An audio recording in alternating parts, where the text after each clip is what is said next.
Ito ang Presidential Broadcast Service. Radyo Pilipinas. Radyo Publiko Ng bagong Pilipinas para sa bagong Pilipino.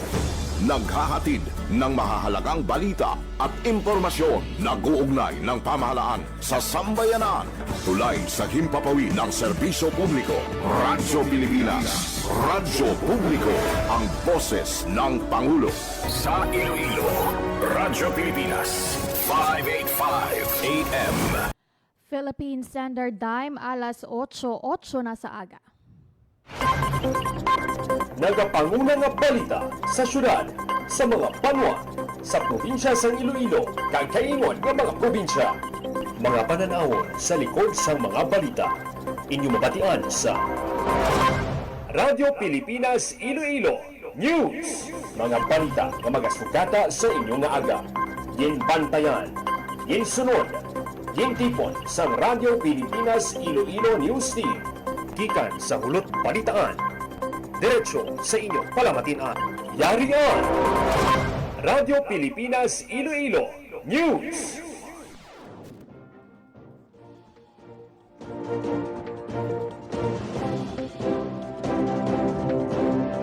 Maayong aga Pilipinas, maayong aga Western Visayas. Welcome na sa Radyo Pilipinas News, subong adlaw sang Lunes. Petsa 20, bulan sang Abril tuig 2026. Ako ang inyo alagad Emerald Santiagudo kag karon sa aton nga mga headlines. Big time rollback sa presyo sa gasolina. Lauman subong nga semana sunod kay Presidente Ferdinand Marcos Jr.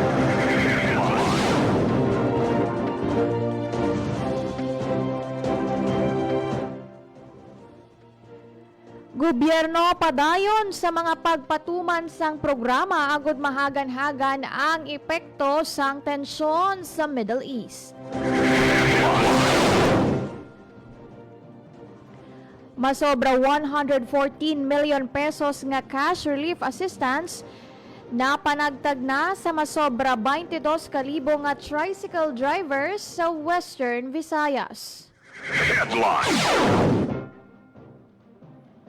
DSWD Field Office 6 magahiwat sang payout sang cash relief assistance sa dugang nga mga tricycle driver sa 16 ka lugar sa Western Visayas sa Abril 20.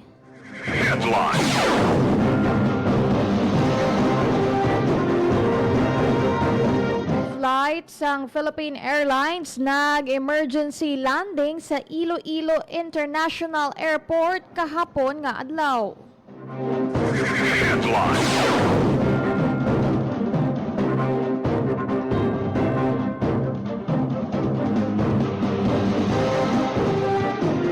Antique Provincial Board ginahingyo ang paggamit sang patagyong sa uniforme sang mga empleyado sang gobyerno.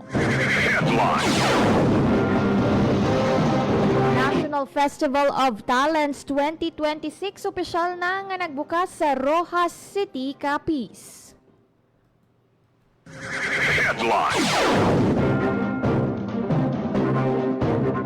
Kabuga na nga kultura kag seafood sa probinsya sang Capiz ginbida sa Kapistahan 2026. Philippine Standard Time, alas 8:11 na sa aga, kag sa detalye na sa balita lokal. Radyo Pilipinas. Radyo Pilipinas News. Ginanunsyo ni Presidente Ferdinand Marcos Jr. ang big-time rollback sa presyo sa produktong petrolyo subong nga semana. Sa iyang video message, ginanunsyo ni Presidente Marcos nga lauman ang pagnubo sang presyo sang diesel sang 24 pesos and 94 centavos kada litro. Gasolina nga maganubo sang 3 pesos and 41 centavos kada litro, kag 2 pesos nga rollback naman sa kerosene. Nagpanugyan ang presidente sa mga kumpanya sang langis nga ipatuman ang rollback sang husto kag sa labing madali nga panahon. Ginahaylo niya man ang mga konsumidor nga ireklamo sa gobyerno kung may mga paglapas sang ipatuman nga price rollback sa produktong petrolyo. Giranunsyo man sang presidente nga pinaagi sa Land Transportation Office o kung LTO palawigon na ang validity sang driver's license kag rehistro sa mga salakyan sa sulod sang 3 ka bulan. Suno sa presidente, maskin expire na ang lisensya, mangin valid pa sini sang 3 ka bulan antes nga mag-renew kag wala sang lauman nga penalidad. Radyo Pilipinas News. Hindi mag-untat kag hindi mag-atras ang gobyerno sa pagpatuman sa mga tikang agod mahagan-hagan ang epekto sang tensyon sa Middle East. Suno kay Presidente Ferdinand R. Marcos Jr. nalihibulan nila ang kaimtangan sang tagsa ka Pilipino subong nga wala paghihapon matapos ang tensyon sa Middle East.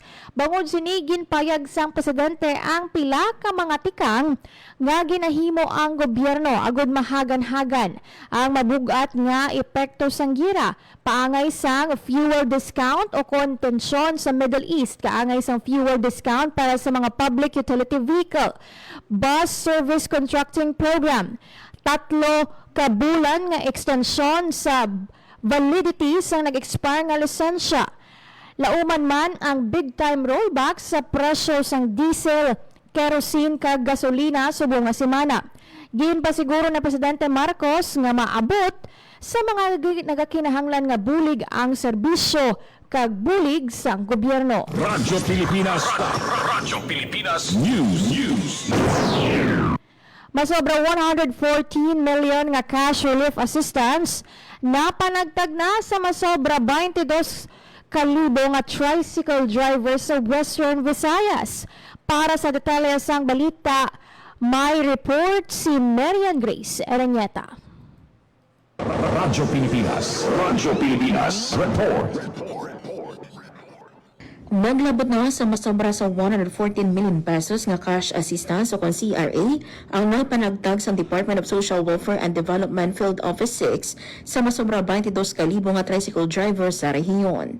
Sabik sa datos ng Regional Office, nakadisburse na sa masobra sa 40 million pesos sa 8,040 ka tricycle driver sa mga syudad ug masobra sa 74 million pesos naman sa 14,925 ka tricycle driver sa mga munisipalidad. Ang pagpanagtag sa CRA kabahin sa direktiba ni Presidente Ferdinand R. Marcos Jr.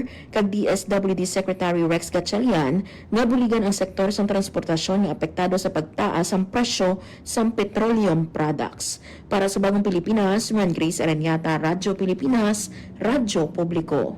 Radyo Pilipinas News. Sa kaangot nga balita lokal, DSWD Field Office 6 magahiwat sang payout sang cash relief assistance sa mga tricycle driver sa 16 ka lugar sa Western Visayas subong adlaw. Nagapanumbalik sa report si Marian Grace Erenieta. Radyo Pilipinas Report. Magahiwas ang payout ng 5,000 pesos nga cash relief assistance ang Department of Social Welfare and Development Field Office 6 sa mga tricycle driver gikan sa 16 ka munisipalidad sa rehiyon sa Abril 20. Sa probinsya sang Antique, naliwatong nga payout sa Colasig ag Valderrama, sa Capiz sa Ibisan, Hamindan, Pontevedra, President Rojas, sa Pian kag Sigma kag sa Iloilo, sa Barotac Viejo, Dingli, Leganes, Lemery, Lucena, Pavia, Santa Barbara kag Saraga. Ginglaro sa DSWD6 ng opisyal na listahan sa mga benepisyaryo na galing sa validated data nga ginsumite sa mga LGU sa mga tricycle operators and drivers association o todas. Sa mga benepisyaryo, magdala sa original nga valid driver's license kag isa ka photocopy sini. Sa mga wala nadala sa listahan, may igapahanta nga DSWD LGU Help Desk nga sarang palapitan sa mga driver. Para sa Bagong Pilipinas, Marian Grace Erenieta, Radyo Pilipinas, Radyo Publiko. Radyo Pilipinas News. Nag-emergency flight landing ang Philippine Airlines Flight PR 2544 halin Dumaguete, Padulong Manila sa Iloilo International Airport alas 4:30 sang Domingo sang hapon. Base sa report, nagkulang ang oxygen supply sa cabin sang nalabot sang eroplano ang cruising altitude nga 32,000 feet. Hiluay naman nga nakahugpa ang eroplano apang may pila ka pasahero nga kinahanglan madapatan sa nagahigong nga pagbulong pag-abot sa paluparan. Radyo Pilipinas. Radyo Pilipinas News. Arestado sang kapulisan ang top 3 most wanted person sa probinsya sang Iloilo sa Barangay Ungka 2, Pavia, Iloilo. Ang suspect ginkilala nga si alias John, 28 anyos, kag residente sang Pavia, Iloilo. Kaso nga statutory rape sa idalom sang Article 266-A in relation sa Article 266-B sang Revised Penal Code ang pagapangatubangon sang suspect. Gintingob nga puwersa sang Pavia Municipal Police Station Tracker Team, Anti-Kidnapping Group Visayas Field Unit, Iloilo Special Operations, kag Iloilo Provincial Intelligence Team ang nagpatigayon sang operasyon. Radyo Pilipinas. Radyo Pilipinas News. Naghiwat sang NC Mobile Care Program ang Department of Trade and Industry o kung DTI Guimaras sa Barangay Piña, Buena Vista. Ang Mobile Care Program nakafocus sa consultancy, advocacy, registration kag e-commerce. Ang programa kabahin sa mga pagpatinguha sang ahensya nga madulong ang mga programa kag serbisyo sini direkta sa mga komunidad. Suno sa DTI Guimaras, lakip sa mga ginpatpat sa aktibidad ang nanway tuhay nga programa kag serbisyo sang DTI. Mga kinamatarong kag responsibilidad sa mga konsumidor, financial literacy, kag pagduso sang green economic development. Lakip man sa gin-highlight sa aktibidad ang pag-avail sang 4B MSME Business Fund sang Small Business Group Corporation nga nagatuyo nga buligan ang negosyo sang apektado nga mga negosyante sa tunga sang pagsaka sang presyo sang gatong. Ang aktibidad ginpakigbahinan sang 59 ka partisipante nga ginalakipan sa mga pamatanon, senior citizens, Pantawid Pamilya Filipino Program beneficiaries, kag mga micro, small and medium enterprises. Nagalaom ng DTI Guimaras nga kaupod ang ilang nga negosyo center. Ang NC Mobile Care Program, madamo pa ang maingganyo kag mangin madinagon sa pagnegosyo. Radyo Pilipinas. Radyo Pilipinas News. Liwat nga ginapatuman sang Iloilo City Traffic and Transportation Management Office o kung TTMO ang heat stroke brake policy sa tunga sang mainit nga tiyempo. Sa idalom sang heat stroke brake policy, ginatugutan ang mga traffic enforcer nga makahalin sa ilang nga pwesto, agod makapasilong kag makainom sang tubig. Ginatugutan sila nga mag-heat stroke break sa sulod sang 15 tub 30 minutos. Ilabi pa kung tuman kainit, halin alas 10 sa aga tub alas 2 sa hapon. Nagpangayo naman sang dugang nga pasensya ang TTMO sa publiko. Ilabi ko makitaan nila nga wala ang mga traffic enforcer sa tunga sang dalan kung mainit ang tiyempo. Radyo Pilipinas. Radyo Pilipinas News. National Festival of Talents 2026. Opisyal na nga nagbukas sa Rojas City, Capiz. Nagapanumbalik sa report si Marian Grace Areñeta. Radyo Pilipinas. Radyo Pilipinas. Report. Opisyal na nga nagbukas ang National Festival of Talents o kon NFOT 2026 sa Rojas City, Capiz ang Domingo, Abril 19. Ginpangunahan ni Department of Education Secretary Sani Angara ang pagbukas ng kahiwatan kaupod sa DepEd 6 Regional Director Cristito Eco, Rojas City Mayor Ronnie De Divas, kag Schools Division Office Rojas City Superintendent Adonis Mosquera. Masobra sa 2,000 ka delegasyon nga ginabugusan sa mga estudyante, coaches kag iban pa nga DepEd personnel gikan sa 18 ka rehiyon sa Pungsod ang nagtambong sa opening ceremony. Sa mensahe ni DepEd Secretary Angara, ginpahayag niya nga ang NFOT isa ka selebrasyon sang talento sang pamatanon. Dugang pa niya nga ang NFOT wala lang nag-highlight sang science and technology kundi lakip man sang creativity sang kabataan.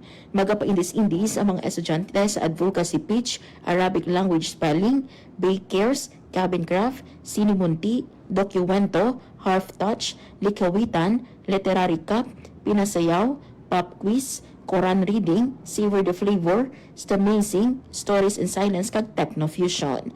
Magalawig ang NFOT tubtub Abril 22. Yaraman sa opening ang mga Undersecretary kag Assistant Secretary sang DepEd, opisyalis sang probinsya sang Capiz kag Rojas City kag DepEd. The NFOT or the National Festival of Talents is truly a celebration. Nasabi na nung unang mga nagsalita, it's a celebration of the talents of our youth. Not only is it a competition, it is something that unlocks the potential. So, huwag nyo lang isipin kung nanalo o natalo kayo because sa amin, more important than that is the process. Because the world is changing so fast. Meron tayong artificial intelligence. So, sabi nila, hindi na importante masyado yung STEM. Hindi natin alam. Mas importante kayo yung arts and humanities. Mas importante yung creativity. Sabi nila. Or, sa akin, importante lahat yan. Kaya dito sa National Festival of Talents, not only do we celebrate, do we give value to science and technology, we also celebrate creativity in all its aspects. Whether it's culinary contests, it's painting, it's literary writing, these are all essential components of the NFOT. Nabatian ang kabahin sa pahayag ni Secretary Angara. Para sa Bagong Pilipinas, Marian Grace Aranyata, Radyo Pilipinas, Radyo Publiko.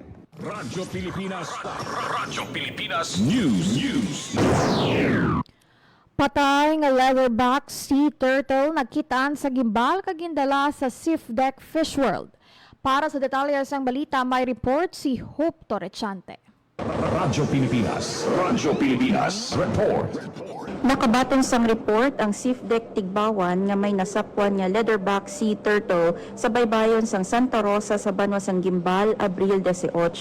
Gilayon ini nga ginpadulungan sa mga personnel sang Sifdeck Fish World para buligan kuntani apang gindeklara nga patay na ang sapat. Sa ginhiwat nga initial nga field measurement sang Fish World, ang sea turtle may kabug-aton nga 150 kilograms samtang ang curved carapace length yara sa 118 cm kag ang curved carapace width yara naman sa 86 cm. Gindala naman ini sa Fish World para sa husto nga preservation kag dugang nga investigasyon sandig sa mga standard protocol. Para sa Bagong Pilipinas, Hope Torrechante, Radyo Pilipinas, Radyo Publiko. Radyo Pilipinas. Radyo Pilipinas News. Bird watching site sa Aningalan, Antique, gintukod. Nagapanumbalik sa report si Hope Torrechante. Radyo Pilipinas. Radyo Pilipinas Report. Agod mapabaskog ang Eco-Tourism Development sa Antique, nagpirma si Governor Paulo Javier sang multi-partite Memorandum of Agreement para mapatukod sang bird watching site sa Aningalan Experimental Forest sa Barangay Aningalan, San Remeo. Sa idalom sang kasugtanan ang provincial government sa Antique kag mga katuwang nga national kag non-government agencies magaupod, hindi lang para magtukod sang bird watching site kundi amuman sa pagsiguro nga ginapangapinan kag ginapalawig ang katunggan kag mga kasapatan sa lugar. Lakip sa mga partido sa MOA amo ang local government sang San Remeo, Department of Environment and Natural Resources Region 6, University of the Philippines Visayas, University of Antique, Haribon Foundation, Philippine Biodiversity Conservation Foundation, Hayahay sa Ambon Incorporated, kag Department of Environment and Natural Resources Ecosystems Research and Development Bureau. Naibaluan nga ang Aningalan Experimental Forest kilala bilang bird watching area.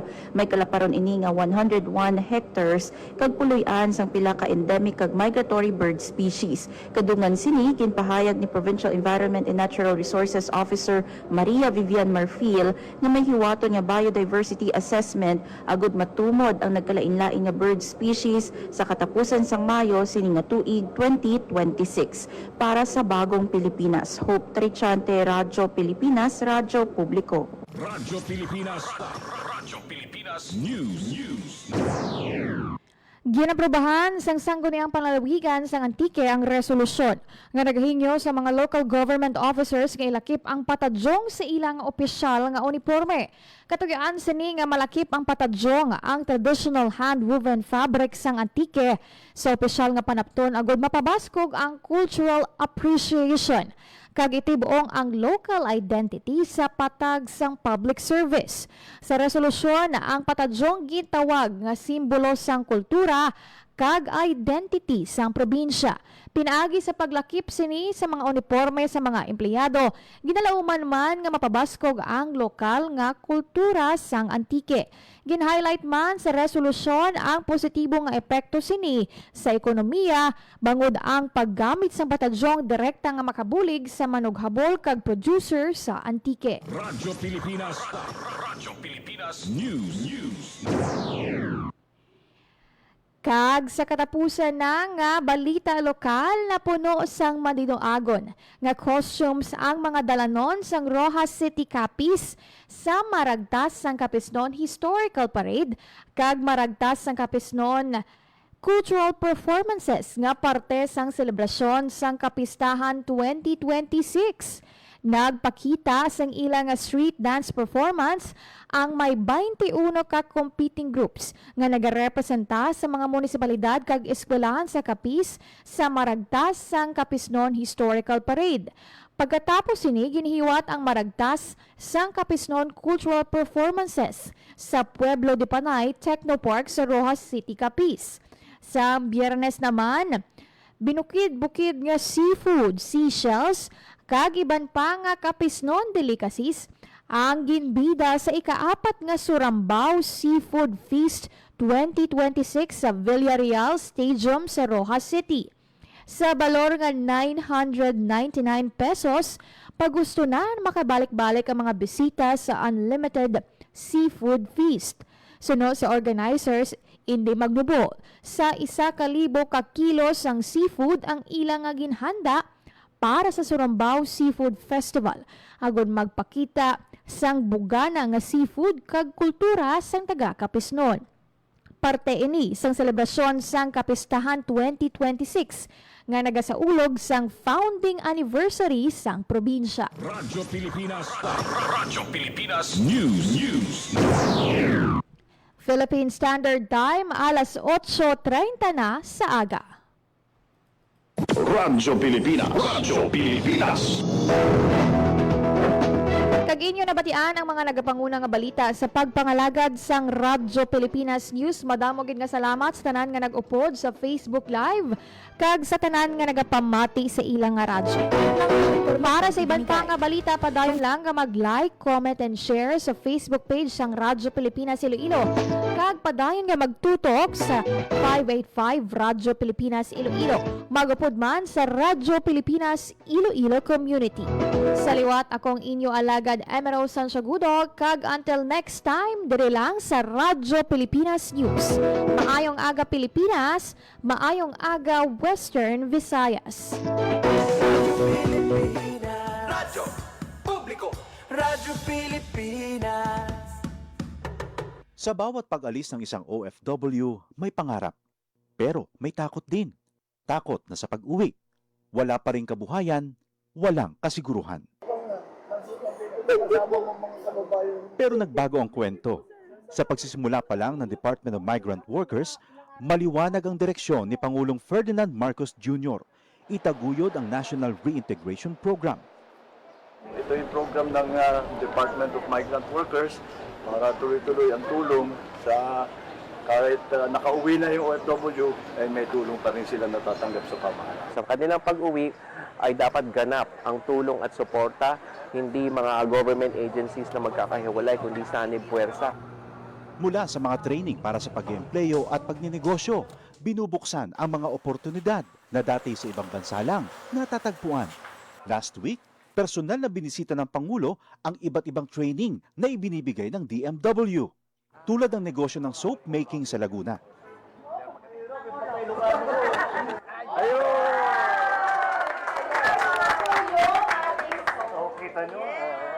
Isa ito sa mga negosyong ngayon nagbibigay ng bagong kita at bagong pag-asa sa ating mga OFW. Isang dating seaman, chef at housekeeping staff. Ngayon, mga negosyante na.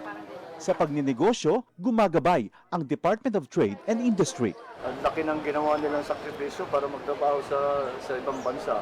Tinatawag natin silang bagong bayani. Tapos dapat naman, pag uwi nila, meron din tayo may tulong sa kanila para patuloy naman ang kanilang anak. Sa buong bansa, tuloy-tuloy ang trabaho. Isa-isang inaayos sa mga bagay na nagpapagaan sa buhay ng mga Pilipino. Ang pag-uwi para sa mga OFW, hindi na katapusan, kundi isang matapang na simula para sa ating mga bagong bayani.